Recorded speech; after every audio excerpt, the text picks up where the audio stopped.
Hi everyone, I'm Bảo and my student ID is 1952017. My contribution to the project is method 1 and formulation of the problem. Hi, my name is Lưu Trịnh Lâm.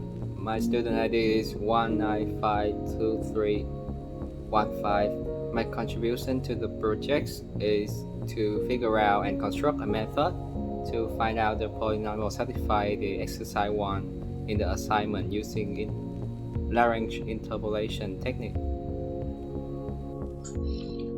My name is Phạm Trung. Student ID is 1952512. My contribution is implementing method 2 using Splines package. In this presentation, I will talk about the result of method 1 and method 2. Hello teacher, my name is Triệu and my student ID is 1952139. So in this project, I research multiple real-life applications of Splines with different levels of continuity. Hello teacher, my name is Minh. My student ID is 1952092, and in this final part of the project, I discuss the interpolation and continuity property of spline and how they are used in practical use case.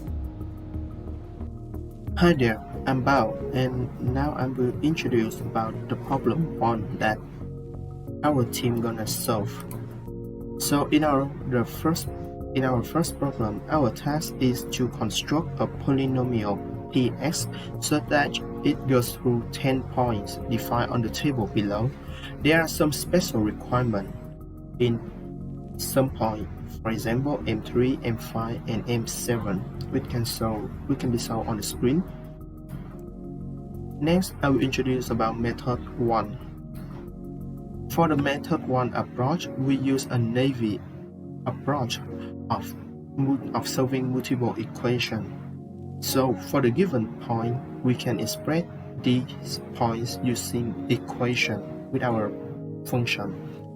Next, for local mean, local max, and saddle points, we can formulate first order and second order derivative equation. Moreover, local max and local mean can also provide inequality equation. Then, we will solve our problem using this equation. With the defined polynomial equation, we can get the following equation, and using the equation, we will create a linear system that can solve it, and then combine with the inequality to have our final solution. For the linear system, we will solve the system of Ax equal B, then X will be equal A inverse and B. For this, the condition is that A is square and the determinant of A is not equal to 0. If number of degree is over 14, which is the number of our equation, we will have 3 variables. So after solving the linear system, we will check if it satisfies the condition of inequality or not. If yes, we will have our polynomial function. If not, we have to increase the degree and to get more variable and solve the inequality.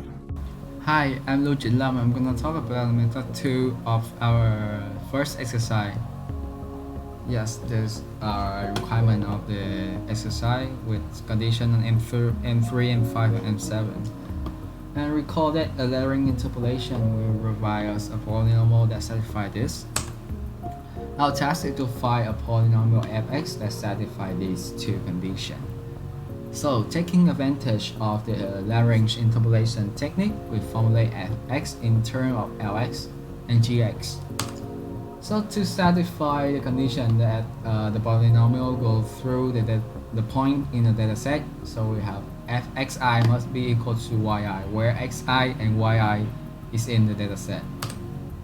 So as we formulate fx like this, lx also goes through the point, and so that gx must be 0 to satisfy the above expression. As a result, we reformulate gx in terms of ax and bx, where bx is the multiplication of this term to satisfy that bx always be 0, and so that gx can be 0. So in summarize, fx we formulate it as ax times bx plus lx. Notice that lx and bx we have the form of it, and so the task left is to find ax to satisfy the extreme condition left. Focus on this equation. We can rewrite into term of the polynomial a, b, and l. Notice that bx3 or the derivative of b or the derivative of l we can also easily obtain and calculate. So when we rewrite a in terms of its coefficient, when we choose a degree of for a and we write in terms of coefficient and substitute into the system, we have a linear system with the variable is the coefficient of a, and we just solve it and get the form of a. The degree of a we recommend to choose that higher or equal than 4, and when we have a dependent variable, we strongly think that the dependent variable we have a condition and we substitute into those left in the equation, we got the right form of a, so that we got the right form of f. My name is Phạm Trung. Now I will present the result for implementation. We use Simple Bucket for implementation. Simple is an open source Python library. It is a computer algebra system and it is really easy to use. For method 1, to begin with, we have to define the polynomial of degree 14. Then we will have the system of 14 equations. We will solve the system based on coefficient A0, and this is the solution from B0 to O0. With the previous solution, we replace the solution into coefficients and achieve this polynomial. To define the value of A0, we need to investigate on 2 more conditions, one for local max and one for local mean. Based on the in equation, we choose A0 to be 10,000. And this is the plot for a polynomial, local max, local mean, and shadow point. For method 2, to begin with, we have to define 3 expressions. The first expression is Lagrange polynomial. The second expression is a polynomial A, and the third expression is this expression B. And this is the format of a final polynomial. Based on the requirement of the assignment, we define the system of equations like this. After solving, we achieve this result based on coefficient A0. Then we replace the previous solution into the final polynomial. To determine the value of A0, we need to investigate on 2 more conditions, one for local max and one for local mean. Based on the in equation, we define A0 to be -1, and this is the final result. This is the plotting for polynomial, the local max, local mean, and shadow point. In the first question, we solved the problem by extending the Lagrange interpolation technique. The methods we discussed produce a curve that interpolates the predefined points and satisfies some additional requirements. However, the shape of the resulting curve is rather unstable. That is, when x changes only a small amount, the value of y varies extremely. For this reason, in this second problem, we want to discuss the smooth path problem.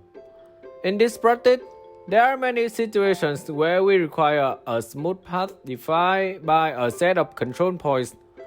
The path not just focus on the interpolation but also the continuity along the curve.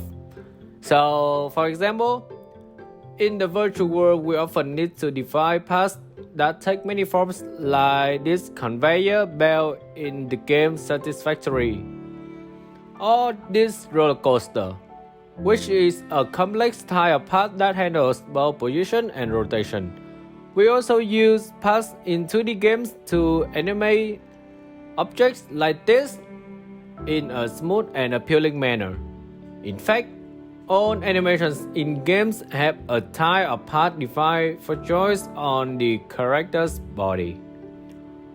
For the most part, these paths cannot be described by a high-degree polynomial, as we did in the previous question, since it involves many complicated steps to compute.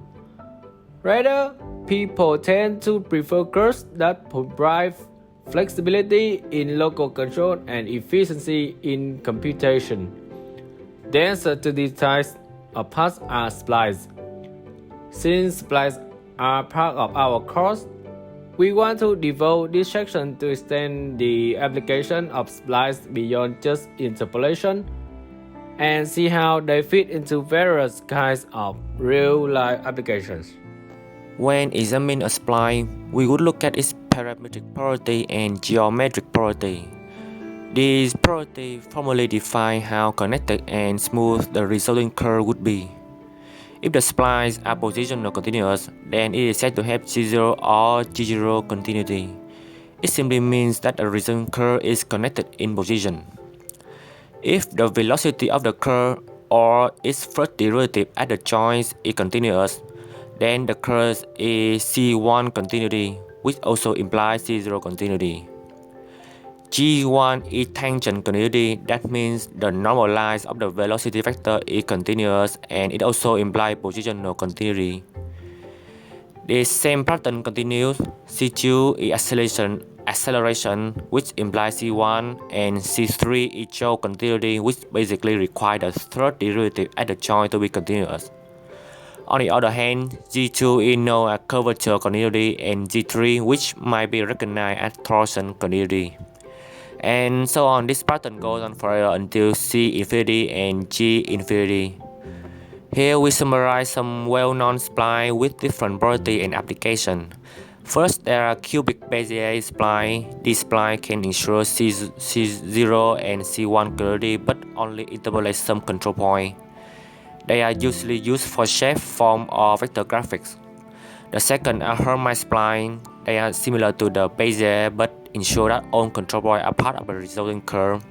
For this reason, they are used extensively in animation, physics simulation, and interpolation. If Hermite splines are not smooth enough, we can replace them with Cadmorum splines. And finally, one of the most well-known splines that need to be mentioned is the B-spline. Despite not interpolating any of the control points, the spline offers up to C2 continuity, and as a result, it is used for curvature-sensitive shape and animation such as camera paths. So these splines just conclude our presentation. We hope you enjoy the content and our research on the relevant topics.